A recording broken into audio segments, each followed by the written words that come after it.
좋은 아침입니다. 희년의 나팔을 불어라 희망이 시작된다. 우리 희년의 기도를 하나님께 함께 드리겠습니다. 시작. 희년의 하나님, 주의 성령이여 임하소서. 가난한 이들에게 복음을 전하고 포로된 이들에게 자유를 선포하며 눈먼 이들을 회복시키고 억눌린 이들을 자유롭게 하는데 우리를 희년의 도구로 사용하소서. 예수 그리스도의 이름으로 기도드립니다. 아멘. 오늘 또 현장에서 또 온라인으로 함께 예배하는 사랑하는 성도님들에게 또 하나님께서 크신 은혜로 또 동행하심으로 또 함께 해주시기를 주님의 이름으로 축복합니다. 여호사밧 왕의 이야기를 함께 나누고 있습니다. 여호사밧은 남유다 왕이었고요, 네 번째 왕이었습니다. 참 선한 왕으로 우리가 기억하고 있고, 또 앞서 두 번의 말씀을 나누면서 또 그의 행적들을 우리가 나눌 수가 있었습니다. 여러분, 역대기하고 열왕기가 있는데 우리가 지금 이제 남유다 왕들은 역대기에 많이 집중이 되어 있고, 열왕기 성경은 남유다와 북이스라엘의 왕들이 이렇게 함께 기록이 되어져 있습니다. 역대기를 왜 기록했을까? 그 기록의 목적을 우리가 한번 생각해 보면, 이스라엘 백성들이 이제 바벨론 포로에서 돌아왔을 때, 이 역대기에 자신의 그 과거의 왕들의 그런 모습을 통해서 지금 돌아보니까 나라도 잃고 또 성전도 없어지고, 그러니까 굉장히 절망적인 상태이고, 또 영적으로도 굉장히 피폐해지고 그런 무너진 상태에서 이 역대기에 특별히 남유다에 또 하나님과 함께 했었던, 그래서 하나님께서 은혜를 주셨던 그런 왕들의 모습, 그리고 또 그때의 그 나라들의 모습들이 본인들이 회복해야 될 그런 모습으로 가지고 온 거거든요.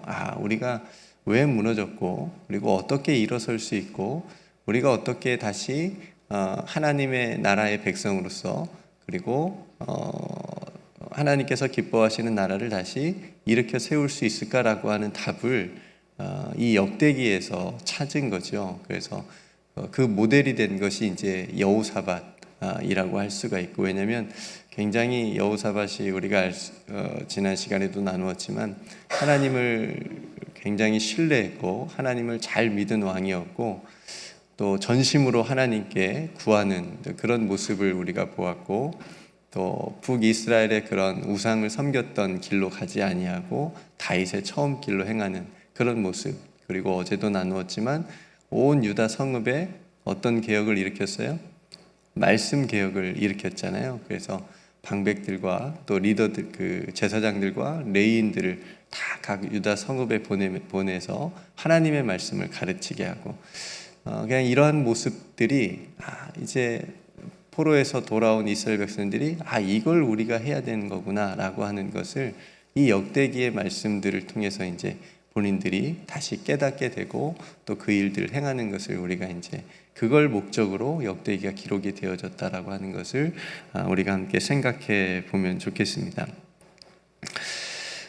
그렇게 했을 때 오늘 본문의 10절의 말씀처럼 여호와께서 유다 사방 모든 나라에게 두려움을 주셨다 그래요. 그래서 여호사밧과 싸우지 않게 하셨다. 이게 굉장히 중요한 포인트거든요. 왜냐하면 이스라엘의 그 역사가 전쟁의 역사예요. 다윗도 얼마나 싸움을 많이 했습니까? 일평생 전쟁을 많이 해서 피를 많이 흘렸기 때문에 성전을 짓지 못할 정도로 그렇게 짓고 싶어 했던, 그러니까 굉장히 남유다와 북이스라엘도 굉장히 싸움을 많이 했고, 그 주변 나라들도 호시탐탐 남유다를 노리고 북이스라엘을 괴롭히고 이런 이제 국제적인 관계에 있었는데, 오늘 말씀해 보니까 하나님이 두렵게 했다. 하나님이 남유다에게 보기에 그 사방에 있는 나라들을, 남유다를 두려운 그런 존재로 보게 했다라고 하는 거죠. 그래서 감히 덤비지 못하게 만들었다라고 하는 말씀을 우리가 볼 수가 있습니다. 오히려 블레셋 사람들하고 아라비아 사람들이 조공을 바쳐요. 은과 금을 바치고 또 많은 짐승들을 이 남유다 여호사밧에게 바치는 모습을 우리가 보게 됩니다. 여러분, 이스라엘 역사에 이랬던 적이 있었을까요? 없었던 것 같아요. 다윗의 시대만 봐도 굉장히 오히려 이스라엘이 블레셋을 두려워했잖아요. 골리앗을 보면서 막 두려워하고 항상 끊임없이 이스라엘을 괴롭히는 존재가 블레셋 족속이었는데 완전히 역전되어서 블레셋이 조공을 바치는, 오히려 이렇게 역전이 되어지는 그런 모습을 우리가 볼 수가 있습니다. 여러분, 이유가 무엇일까요? 물론 남유다가 강해서, 군사력 오늘 볼 수 있지만 강해서일 수도 있지만 남유다와 함께 하신 하나님 덕분이죠. 이걸 이제 우리가 깨달아야 되거든요. 어느 영상에서 제가 이런 장면을 본 기억이 있습니다. 하이에나를 아시죠? 하이에나. 보기에도 좀 하이에나 같이 생겼어. 그 하이에나 동물들이 아기 사자가 있는데 아기 사자한테 못 덤비는 거예요. 막 두려워서 아기 사자 이렇게 감히 못 가는 거예요. 아기 사자는 자기가 무서워서 그런 줄 알고 막 소리를 막 이렇게 무섭게 내는 거예요. 근데 하이에나가 여러분 세거든요. 무서운 동물이에요. 때로 지어서 사자도 그냥 이길 수 있는 그런 동물인데 그 아기 사자한테 못 가는 거 왜 못 갔을까요? 그 아기 사자가 무서워서 못 갔을까요? 바로 뒤에 아빠 사자가 딱 이렇게 앉아 있는 거야. 그러니까 아기 사자는 그것도 모르고 자기가 무서워서 하이에나들이 자기한테 못 오는 줄 알고 그렇게 생각해서 막 이렇게 앞에서 까불었는데 뒤에 딱 보니까 아빠 사자가 그냥 딱 이렇게 있는 모습, 그 모습을 제가 주의 깊게 본 적이 있습니다. 그러니까 이 남유다가 주변 국가들이 남유다를 두려워한 것은 남유다 자체라기보다 남유다와 함께 하시는 그 하나님을 두려워한 것이다 라고 하는 것을 우리가 볼 수가 있는 거죠. 그러니까 여러분, 하나님과의 관계가 깊어지고 바르게 되니까 이 외부의 위협도 저절로 정리되는 것을 우리가 볼 수가 있습니다. 그러니까 위협이 더 이상 되지 않는 거죠. 덤빌 수가 없는 겁니다. 그 가시적인 증거가 12절부터 19절로 소개되는 그 남유다 군대의 명단과 숫자인 거죠. 그 중간에 보면 이런 구절이 16절에 큰 용사 20만 명을 거느린 아마시아라고 하는 사람이 소개되는데, 이 사람을 어떻게 소개하냐면 여호와께 즐거이 드린 자, 여호와께 즐거이 드린 자라고 소개합니다.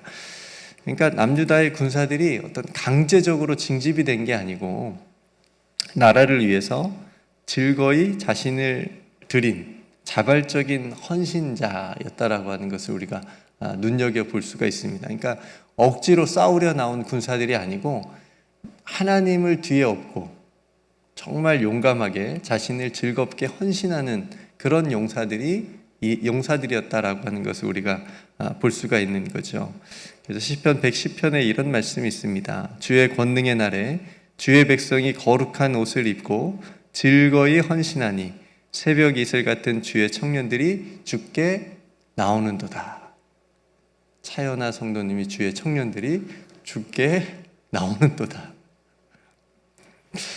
그럼 이런 점을 우리 자신에게 적용해 볼 때 하나님의 일은 억지로 할 수 있다고 하는 것이 아닌 것 같아요.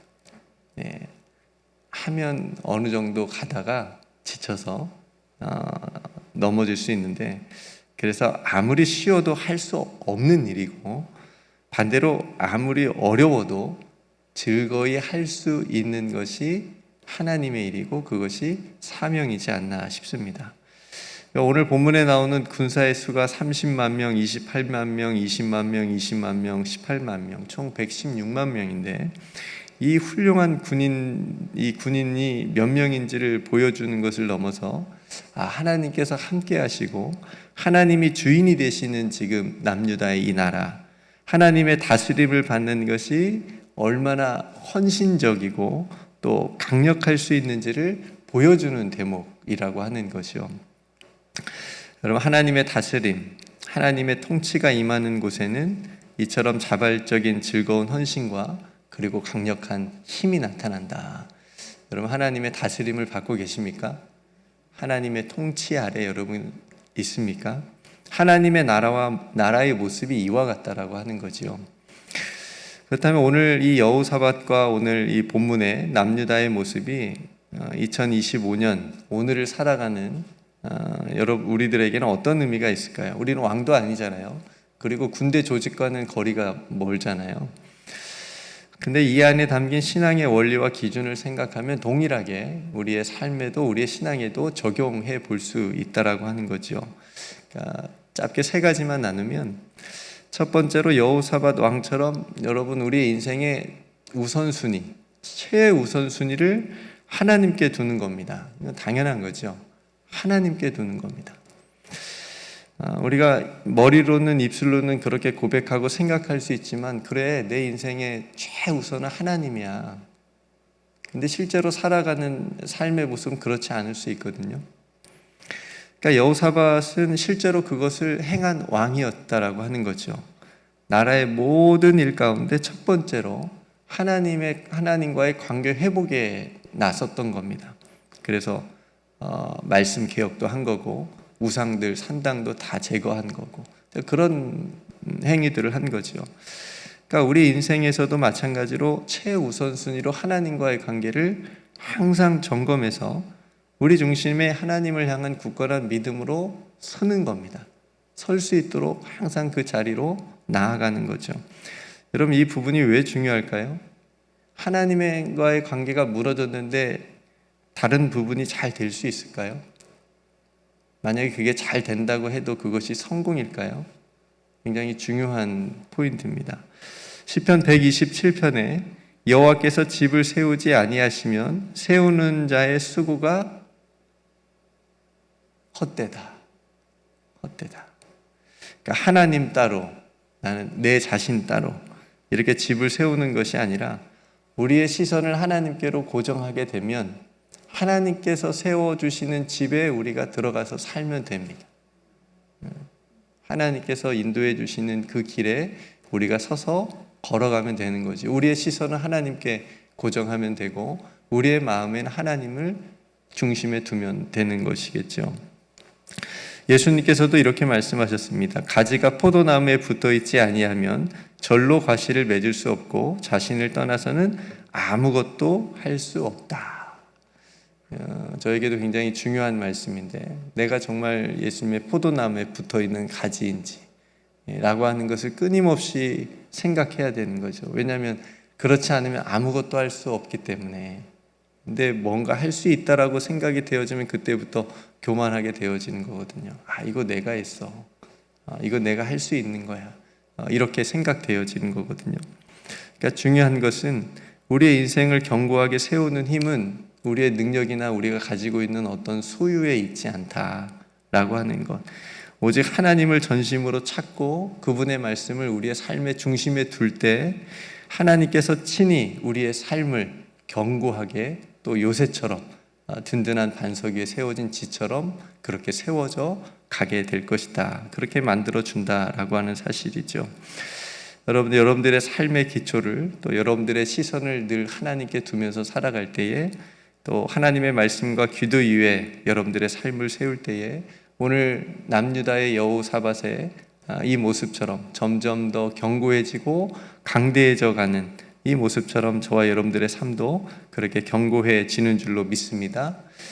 너희는 먼저 하나님의 나라와 그의 의를 구하라. 그리하면 이 모든 것을 너희에게 더하시리라. 하신 이 말씀을, 이 약속을 여러분 기억하시기를 주님의 이름으로 축복합니다. 두 번째는 이 블레셋과 아라비아 이 족속이 남유다를 두려워했잖아요. 그러니까 세상이 하나님을 두려워하는, 우리 각자 개인도 뭐 그렇게 적용할 수 있겠지만 세상이 교회를 두려워할 수 있는, 초대교회가 그랬거든요. 굉장히 두려워했어요. 그러니까 막 무섭은 것도 물론 있겠지만 하나님을 경외함을 통해서 하나님을 섬기는 거를, 그 모습을 통해서 그 살아계신 하나님의 역사가 굉장히 많이 나타났기 때문에 세상이 두려워했습니다. 그런 두려워하는 영적 권위를 우리 안에 회복해야 되겠다 싶습니다. 여러분, 우리들에게는 하나님의 자녀되는 뭐가 있어요? 권세가 있어요. 그 권세를 여러분 누리시고 계십니까? 제가 성도님들에게 늘 해드리고 싶은 말씀이 있어요. 그 자녀됨의 권세에 믿음을 좀 쓰시라. 믿음을 좀 사용하시라. 믿음은 돈처럼 나중에 쓰려고 아껴두는 게 아닙니다. 뭐 은행에 쌓아두는 것처럼 그런 게 아니고, 믿음은 바로바로 쓰는 거예요. 쓴다고 닳거나 없어지지 않습니다. 오히려 쓰면 쓸수록 더 믿음이 강해져요. 좋아집니다. 그래서 여러분, 믿음을 사용하십시오. 아멘. 오늘 또 믿음 쓸 일이 있으실 거예요.